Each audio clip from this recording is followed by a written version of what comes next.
There is a kind of message that can shake a healing heart in seconds. It usually arrives quietly. No warning, no build-up, just a name appearing again on your screen after silence, distance, or pain. And the words are often simple, almost casual. Hey, I've been thinking about you. Hope you're doing well. Maybe we can be friends.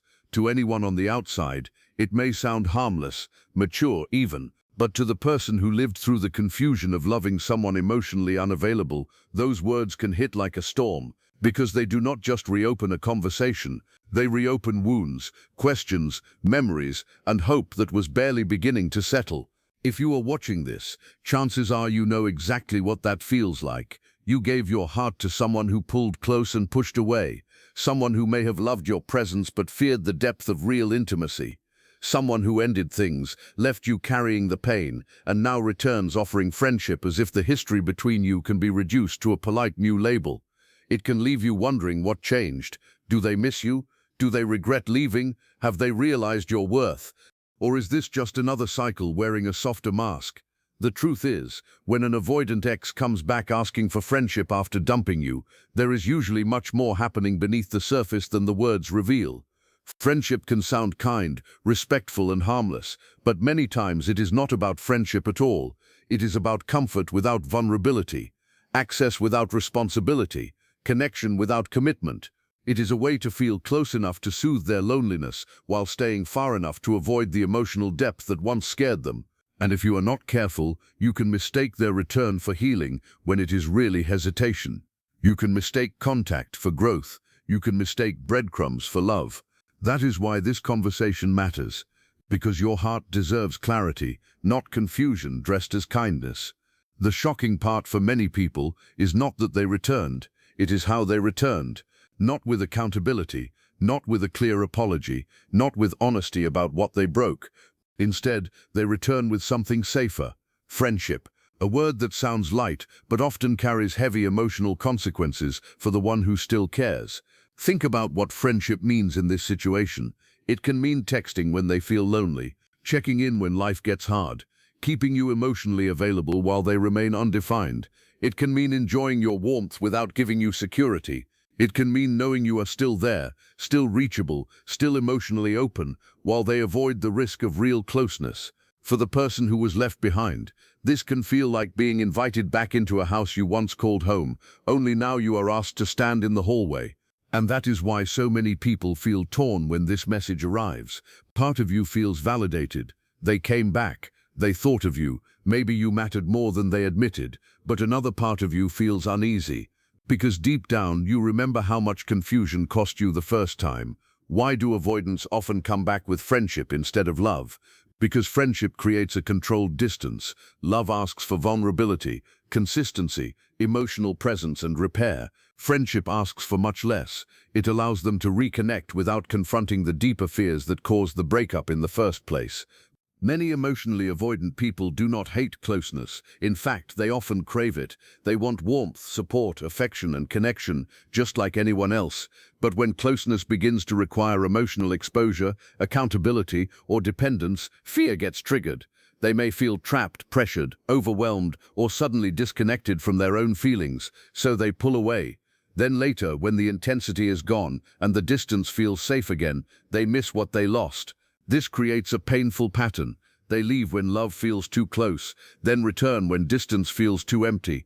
Friendship becomes the perfect middle ground for them. It gives enough connection to ease loneliness, but not enough pressure to activate the fears that commitment can bring. It lets them experience the comfort of your energy without fully facing the responsibility of loving you well. This is why their return can feel so confusing, because sometimes they genuinely do miss you, sometimes they do care. Sometimes they even believe friendship is a sincere and healthy idea, but sincerity does not automatically equal readiness. Caring does not automatically equal capacity. Missing you does not automatically mean they are able to love differently now. And this distinction can save your heart, because many people hear "I want to be friends" and translate it into "I still love you but I'm scared." Sometimes that may be partially true, but even if it is, fear that remains unhealed still creates pain. Love without emotional availability still wounds. Feelings without action still leave you empty. The hidden psychology behind their sudden return often has less to do with transformation and more to do with emotional regulation. When you were together, your presence likely gave them stability in ways they may never have admitted.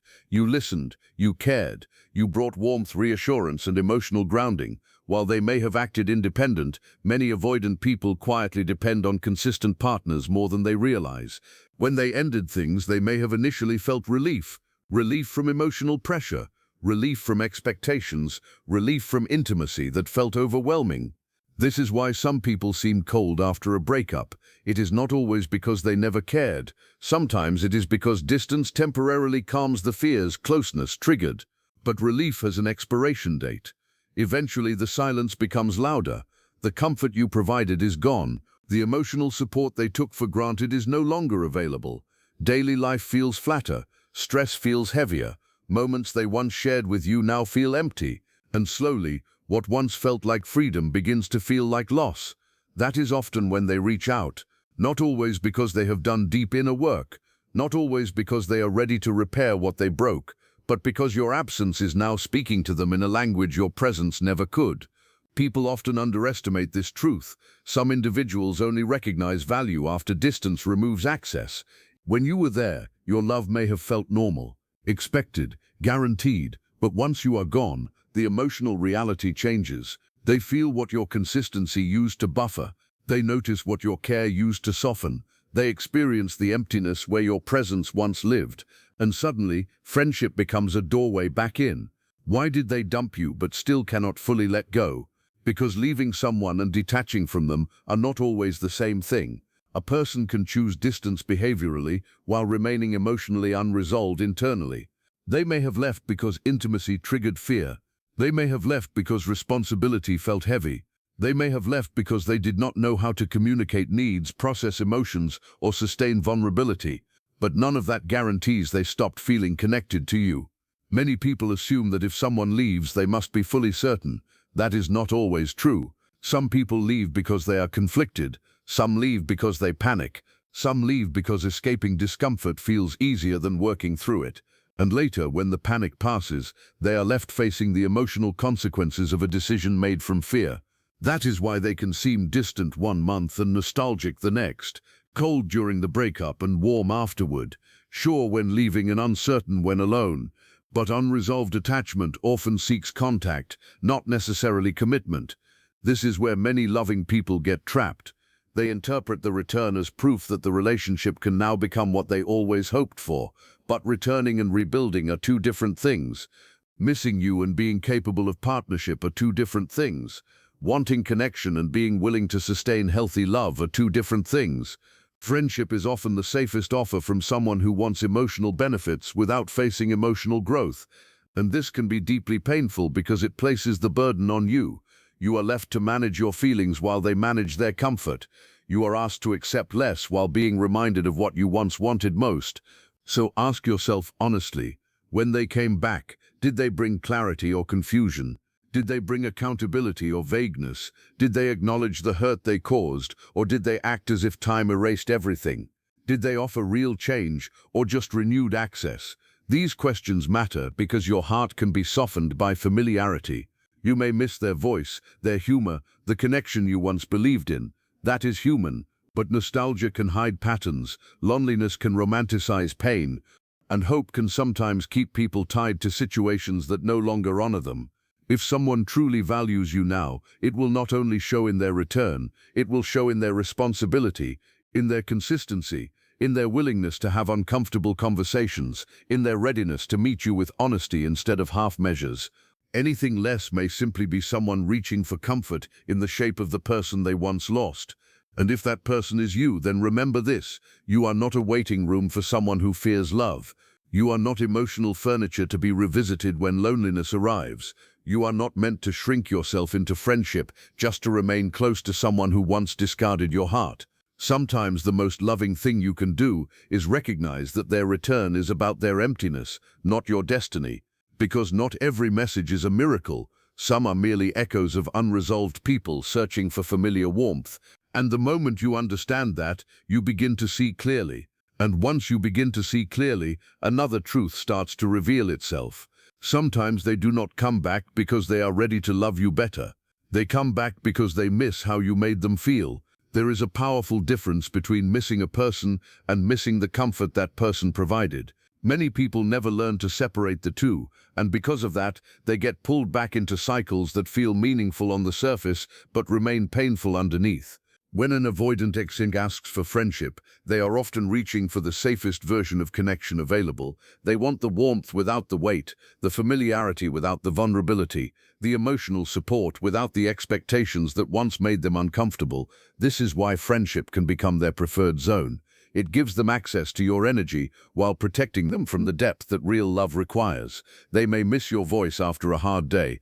They may miss the way you calmed chaos. They may miss being understood without needing to explain themselves. They may miss knowing someone cared, even when they struggled to receive it fully. They may miss the peace of your presence more than they ever admitted while they had it. But missing what you gave is not the same as valuing who you are. That sentence may sting, but it can also set you free. Because many kind-hearted people stay trapped trying to earn love from someone who already benefited from their love. They think if they just stay patient, stay available, stay understanding, then one day that person will wake up and recognize everything they had. Sometimes that happens, but many times what returns is not awakened devotion, it is temporary longing. Longing is emotional, transformation is behavioral. One feels intense for a moment, the other changes patterns over time. And if you do not know the difference, you may mistake their feelings for growth. This is why so many people get hurt again. They hear softness in the tone, sadness in the words, nostalgia in the message. They sense regret. They feel the emotional pull of unfinished love. But regret alone does not build healthy relationships. Missing someone alone does not heal avoidance. Desire alone does not create consistency. They may miss the comfort, but still resist the commitment. They may miss the connection, but still avoid accountability. They may miss you deeply, yet remain unable to love you safely. That is the contradiction many people struggle to accept. Someone can care and still be harmful. Someone can miss you and still repeat the same pattern. Someone can want access to your heart while lacking the capacity to protect it. This is why your absence often became louder than your presence ever was. When you were there, your care may have blended into the background of daily life. Your texts, your patience, your reassurance, your emotional steadiness may have become things they unconsciously expected. Human beings often overlook what is consistent because consistency feels ordinary until it disappears. But when you left, or when they pushed you away and truly lost access, everything changed. The silence became noticeable. The emotional support was gone. The familiar warmth no longer answered. The person who once made difficult days easier was no longer available, and suddenly what seemed ordinary became precious. This happens in many avoidant dynamics. During connection, closeness can feel threatening. During distance, loss can feel painful. So the person oscillates between pushing away what they need and chasing it once it is gone. That does not mean you were unimportant before. It means they often recognized your value most clearly through absence. Some people only understand what a safe heart meant when life becomes cold again. Some only appreciate emotional consistency when chaos returns. Some only feel the depth of connection when loneliness starts echoing through their routines. And then they reach back, not always maliciously, not always consciously. Sometimes they truly do not understand their own cycle. They just know something feels empty, and your name becomes associated with relief. That is why they may message you late at night, during stressful seasons, after disappointments, after loneliness, after rebounds fail, or after life humbles them in ways comfort once shielded them from. It is not always love calling. Sometimes it is emotional memory, and emotional memory can be powerful enough to look like devotion. This is where breadcrumbing often begins. Breadcrumbing is when someone gives just enough attention to keep hope alive, but never enough consistency to build something real. It is the occasional check-in, the random compliment, the nostalgic message, the flirty tone, the vague promise, the sudden appearance after silence. It keeps the emotional door cracked open without ever fully stepping through it. For someone with unresolved feelings, breadcrumbs can feel like a feast. A single message can create days of hope. A small compliment can reopen months of healing. A casual "I miss talking to you" can make you believe a reunion is near, but breadcrumbs are designed by uncertainty. They offer emotional stimulation without emotional security. And many avoidant exes do not even realize they are doing it. Some are simply acting from impulse. They feel lonely, so they reach out. They feel nostalgic, so they reconnect. They feel anxious about losing you permanently, so they reappear. Then when closeness starts to grow again, fear returns, and they retreat.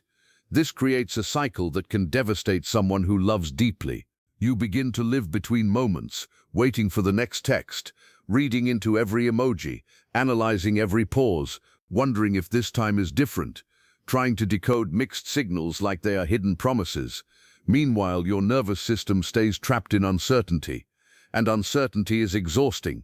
It drains self-worth quietly because you start measuring your value through inconsistent attention.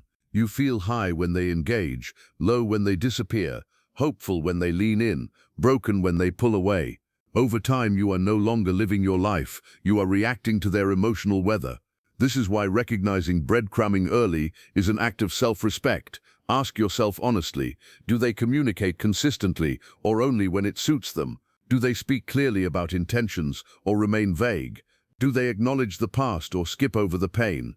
Do they move toward building something stable or just keep emotional contact alive? Do their actions calm you or keep you confused? Confusion is often the loudest red flag in these dynamics. Healthy interest may move slowly, but it does not thrive on mixed signals. Genuine care does not require you to decode everything. Real intentions become clearer with time, not murkier. If every interaction leaves you wondering where you stand, then uncertainty may be the point, or at least the tolerated outcome, and you deserve better than being emotionally managed through ambiguity. Many people accept breadcrumbs because they are starving emotionally.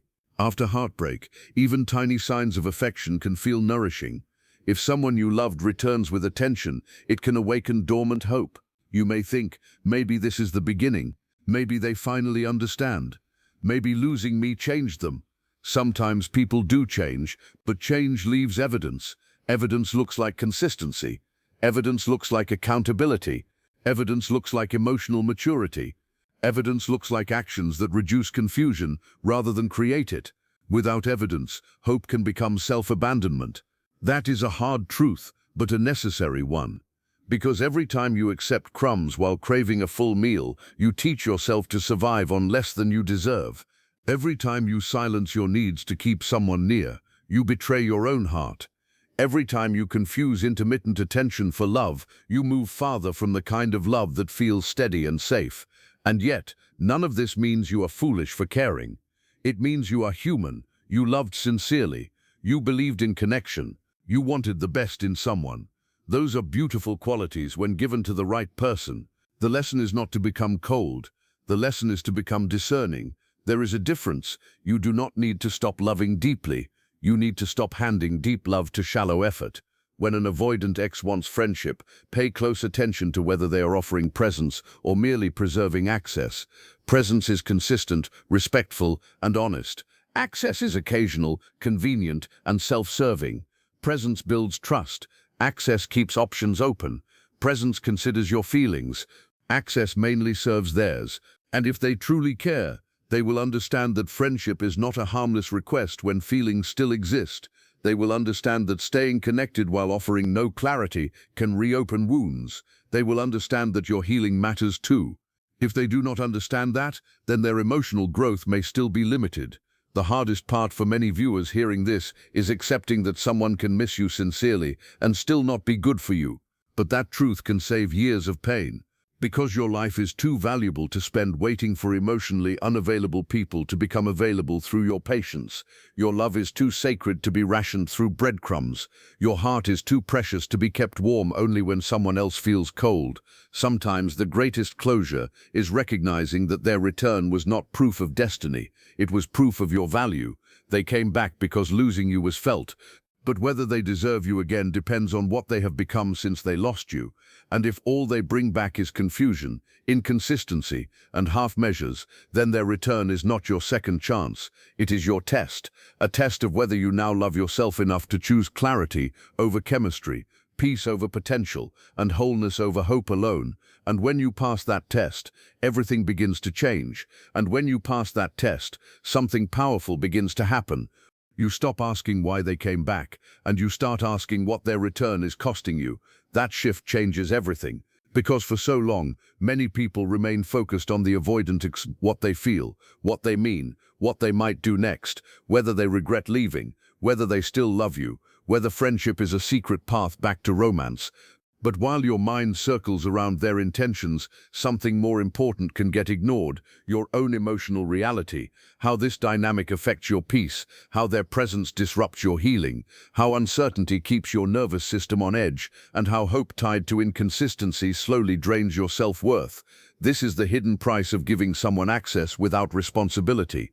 They get connection on their terms, while you carry emotional consequences on yours. Many avoidant exes want access without responsibility. They may want to text when lonely, call when bored, reach out when life feels heavy, lean on your warmth when the world feels cold. They may want reassurance that you still care. They may want to know they have not lost you completely. They may want the emotional safety of your presence without the vulnerability of rebuilding trust. Responsibility would mean facing what happened. Responsibility would mean acknowledging how they hurt you. Responsibility would mean answering hard questions instead of staying vague. Responsibility would mean consistency, effort, and emotional courage. Responsibility would mean not just returning, but returning differently. And that is exactly what many emotionally avoidant people struggle with most.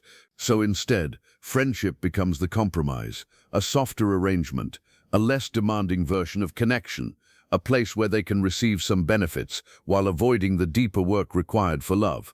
But what feels easy for them can feel devastating for you, because if you still care, friendship is rarely neutral. It is not a blank slate. It is not two strangers casually reconnecting. It is a person you once loved, asking to remain close while redefining the relationship in a way that may serve them more than it heals you. This creates emotional confusion unlike almost anything else. You are close but not secure, connected but not chosen, included but not prioritized, wanted but only in fragments. And fragments can be dangerous when you are starving for wholeness. You may begin to overanalyze every interaction. If they text good morning, does it mean feelings are back? If they share something personal, are they opening up again? If they flirt a little, are they testing reconciliation? If they go quiet, did you do something wrong? This is what confusion does. It keeps your mind working overtime while your heart stays underfed. You become emotionally busy, but relationally unfulfilled. Many people mistake this intensity for love because it feels consuming, but being consumed is not the same as being cared for. When someone truly wants to rebuild with you, they reduce confusion. They do not feed it. They clarify intentions. They respect your boundaries. They acknowledge the past. They show steadiness. They make their presence feel safe, not destabilizing. If every step forward is followed by distance, vagueness, or mixed signals, then the connection may be emotionally active, but relationally empty. And this is where hope becomes dangerous. Hope itself is not the enemy. Hope can heal. Hope can motivate. Hope can carry people through dark seasons, but hope attached to the wrong person can keep you trapped because you stop responding to what is happening and start clinging to what could happen. You overlook patterns because you are invested in possibilities. You excuse inconsistency because you are attached to potential. You wait through silence because you believe a breakthrough is near. You endure crumbs because you remember the feast you once imagined. This is how hope keeps people stuck in another person's orbit, not because they are weak, not because they are foolish, but because they are loving people trying to make sense of pain. They are searching for a story where their suffering meant something. They are longing for an ending where love wins after all. They are hoping the person who hurt them will become the person who heals them. And sometimes life does write redemptive stories, but not every unfinished chapter becomes a beautiful reunion. Some stories repeat until someone learns the lesson. What "let's be friends" really means emotionally depends entirely on the person saying it and the actions surrounding it. Sometimes it means guilt. They know they hurt you and want relief from being the villain in your story. Sometimes it means loneliness. They miss the emotional support you gave. Sometimes it means ego. They want proof they still matter to you. Sometimes it means fear. They are scared to lose you completely but still scared of intimacy. Sometimes it means genuine care mixed with emotional immaturity. They do not want to hurt you, but they still do not know how to love properly. And sometimes, yes, it can mean sincere interest in rebuilding slowly. But sincerity alone is not enough, because even good intentions can create bad outcomes when emotional capacity is missing. This is why you must look beyond words and study patterns. Words reveal desire. Patterns reveal readiness. Words can be emotional. Patterns are practical. Words can comfort you for a night. Patterns determine whether your heart will be safe for months. One of the most important distinctions you can learn is the difference between regret and real change. Regret feels painful. Real change looks different. Regret says, "I miss you." Real change says, "I understand how I hurt you, and I've worked to become healthier." Regret reaches out when lonely. Real change reaches out with clarity. Regret wants relief from loss. Real change accepts responsibility for causing it. Regret may cry. Real change may apologize specifically, consistently, and humbly. Regret feels intense in the moment. Real change sustains effort over time. Many people return in regret. Far fewer return in transformation. And if you cannot tell the difference, you may reopen your life to someone who only changed emotionally for a weekend. Pain often creates temporary softness. Loss can humble people briefly. Loneliness can make anyone nostalgic. But temporary emotions are not the same as permanent growth. Growth usually leaves receipts. They communicate differently. They handle discomfort better. They become more accountable. They stop avoiding hard conversations. They respect boundaries instead of resisting them. They show patience rather than entitlement. They move with humility, not assumption. Without these signs, the old pattern may simply be wearing a new mood. This is why so many reconciliations fail quickly. The longing was real, but the inner work was absent. They missed the relationship while remaining the same person who damaged it. And no relationship heals by returning to the same emotional structure that broke it. You may be watching this because a part of you still loves them. That is okay. Love does not disappear on command. Memories do not vanish because logic says they should. Attachment does not dissolve overnight. You can love someone and still need distance. You can miss someone and still choose yourself. You can care deeply and still recognize they are unsafe for your peace. Those truths can exist together. Sometimes the most mature form of love is not reunion. It is discernment. It is saying, "I see your pain, but I will not become its shelter again unless you have truly changed." It is saying, "I understand you miss me, but missing me is not enough." It is saying, "I believe people can grow, but I will judge growth by actions, not longing." It is saying, "I can feel compassion for you without sacrificing myself to you." That kind of love is powerful because it includes self-respect, and self-respect changes the entire dynamic. The moment you stop being available for confusion, confused people lose control over your emotional world. The moment you stop translating breadcrumbs into promises, crumbs lose their power. The moment you require clarity, many half-hearted offers disappear on their own. This is not cruelty. It is alignment. It is refusing to build your future on someone else's indecision. So if they have come back offering friendship, ask yourself the questions that matter most. Do I genuinely want friendship, or am I accepting it to stay close? Can I handle contact without reopening wounds? Do their actions show growth, or only longing? Am I healing through this connection, or delaying healing because of it? Would I advise someone I love to accept this same situation? Those questions can reveal truths your emotions may hide. Because sometimes the person you miss is real, but the version of the relationship you hope for no longer exists. And sometimes the greatest breakthrough is not getting them back. It is getting yourself back, your peace, your standards, your clarity, your emotional center. When that returns, you begin to understand something life-changing. Not everyone who comes back deserves re-entry, and not every offer of friendship is a gift. Sometimes it is simply a softer way of asking for access to a heart they are still unprepared to honor. And once you recognize that, the next decision becomes much clearer. The real question is no longer whether they want friendship. The real question is whether they are finally capable of love. Because many people can return, many people can text, many people can say they miss you, many people can feel lonely enough to reach back toward what once comforted them, but very few people can come back transformed. Very few people can look honestly at the pain they caused, take ownership of it without excuses, and do the difficult inner work required to love differently than before.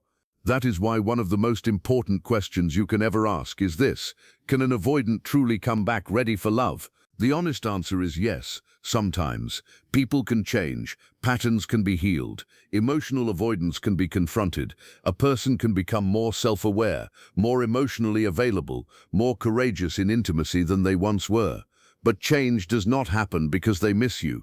Change does not happen because they lost you. Change does not happen because time passed. Change happens because they chose growth while you were gone. It happens when someone stops blaming circumstances and starts examining themselves. It happens when they face uncomfortable truths instead of escaping them. It happens when they learn emotional regulation, communication, accountability, and consistency. It happens when they understand that love is not just a feeling, it is a responsibility. So yes, someone can come back ready for love.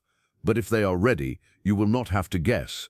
Readiness has a presence to it. It feels grounded. It feels clear. It feels humble. It feels different from the same old cycle wearing fresh words. Someone who has truly grown does not return demanding immediate access. They understand trust was damaged. They understand your caution is reasonable. They understand healing cannot be rushed, simply because they are now uncomfortable with the consequences of their past actions. Growth is patient. Immaturity is impatient. Growth says, I know I hurt you, and I am willing to earn trust slowly. Immaturity says, I reached out, so why are you distant? Growth respects your boundaries. Immaturity resents them. Growth takes ownership. Immaturity takes offense. Growth shows change repeatedly. Immaturity talks about change emotionally. This is why you must become someone who studies patterns more than promises. If they are ready now, it will not only be visible in what they say, it will be visible in how they handle disappointment, discomfort, accountability, and limits. Because anyone can be warm when welcomed, the true test is who they become when things are not easy. This brings us to the questions you must ask before accepting friendship. Not the questions you ask them first, the questions you ask yourself. Because sometimes the greatest danger is not their confusion, it is your willingness to ignore your own truth in order to keep them close. Ask yourself honestly, do I want friendship, or do I want hope disguised as friendship? That question alone can expose so much. Many people say yes to friendship while silently praying it turns back into romance. They accept crumbs because they are still hungry for the meal they once imagined. They call it maturity, but inside they are bargaining with heartbreak. If you still deeply want more, friendship may not be friendship for you. It may be emotional self-denial. Ask yourself, can I be connected to them without losing myself again? Can I hear from them without anxiety returning? Can I watch them stay inconsistent without reopening old wounds? Can I truly handle seeing them with someone else if that happens? Can I maintain boundaries if their attention becomes warm and then cold again? These are not dramatic questions, they are protective questions, because many people overestimate their healing when nostalgia is speaking. They think they are fine until one text sends them spiraling. They think they have moved on until one late-night message awakens everything. They think they can just be friends until their heart remembers what their mind tried to forget. Ask yourself one more powerful question. What has actually changed? Not what they claim changed, not what you hope changed. Not what one emotional conversation suggests changed. What evidence exists? Are they communicating clearly now? Are they consistent now? Are they accountable now? Are they emotionally available now? Are they showing patience now? Do they bring peace now? If the answer is uncertain, then your caution is wisdom. Protecting your heart from a second rejection is not bitterness, it is maturity earned through pain. Many people survive the first heartbreak but are devastated by the second one. Why? Because the second time often follows hope. The first breakup may have shocked you, but the second one breaks the part of you that believed people truly change just because they returned. That is why re-entry should be slower than reunion fantasies want it to be. You do not owe instant trust to someone who once mishandled your heart. You do not owe immediate warmth because they now feel regret. You do not owe access because they feel lonely. You do not owe emotional labor because they miss your presence. Trust is rebuilt through repeated safety, not sudden sentiment. And if someone pressures you to lower boundaries quickly, they may want comfort more than accountability. A healed person understands caution. An entitled person takes caution personally. This is why boundaries are so revealing. Tell them you need time. Watch the reaction. Tell them friendship is not healthy for you right now. Watch the reaction. Tell them you need clarity before connection. Watch the reaction. Emotionally mature people can tolerate boundaries. Emotionally self-serving people often become frustrated by them. Your boundaries are not obstacles to the right person, they are filters. Now here is a truth many people discover late. Walking away often increases your power. Not power over them, power over yourself. When you stop participating in confusion, clarity returns. When you stop chasing mixed signals, your dignity returns. When you stop feeding cycles, your nervous system calms. When you stop making them the center of the story, you become the center again. Many avoidant dynamics survive because one person keeps overgiving while the other keeps undercommitting. Many avoidant dynamics survive because one person keeps overgiving while the other keeps undercommitting. The moment overgiving stops, the imbalance becomes visible. That is why some exes intensify pursuit only after you truly detach. They feel the loss of access. They notice the silence. They sense that your energy is no longer available on demand. But be careful, someone reacting to losing access is not always the same as someone ready for partnership. Sometimes people chase hardest when control is fading. Sometimes they miss you most when you are finally unavailable. Sometimes they call it love when what they really feel is loss. And loss can be loud, but loud emotions are not always deep change. Walking away also teaches you something priceless. You can survive without the closure they never gave. You can heal without the apology they delayed. You can grow without the relationship returning. You can become whole without being chosen by the person who once rejected you. That realization is freedom, because many people unknowingly tie their worth to whether an avoidant ex comes back properly. If they return seriously, I matter. If they choose me now, I win. If they regret losing me, then I was valuable, but your worth was never on trial. Their inability to recognize or sustain love was about their limitations, not your lack. The real reason they returned, and what you should do next, is often simpler than the mind wants to admit. They returned because losing you was felt. They returned because your absence had weight. They returned because comfort was gone. They returned because loneliness speaks loudly. They returned because unfinished emotions seek familiar doors. They returned because you mattered. But none of those reasons automatically mean they are ready to love you well now. And that is the distinction that protects your future. So what should you do next? Do not rush. Do not hand them immediate emotional access. Do not confuse movement with maturity. Do not let old chemistry silence new wisdom. Observe, listen, watch consistency, watch humility, watch whether they can tolerate slow rebuilding, watch whether their actions match the depth of their words, and most importantly, watch yourself. Notice whether you feel grounded or anxious. Notice whether you feel respected or uncertain. Notice whether you feel expanded or diminished. Notice whether this connection nourishes you or destabilizes you. Your body often knows before your mind admits it. If they have truly changed, time will reveal it. If they have not, time will reveal that too. Either way, patience protects you. And if the clearest answer becomes no, let that no be loving. You do not need revenge. You do not need to punish them. You do not need to prove anything. You simply need to honor what you have learned. Sometimes the deepest closure is saying, I believe you miss me. I believe I mattered. I believe some part of this was real. And I also believe I deserve more than uncertain love. That is a powerful sentence because it allows compassion without self-betrayal. In the end, many people think the victory is getting an avoidant ex back, but the real victory is becoming someone who no longer abandons themselves for love. Someone who can feel emotion without being ruled by it. Someone who can recognize longing without mistaking it for readiness. Someone who can welcome love, but only the kind that arrives whole. So if they came back asking for friendship after dumping you, remember this: their return may say something about your value, but your response will say everything about your healing. And when you choose yourself with clarity, peace, and self-respect, you do not lose them, you find you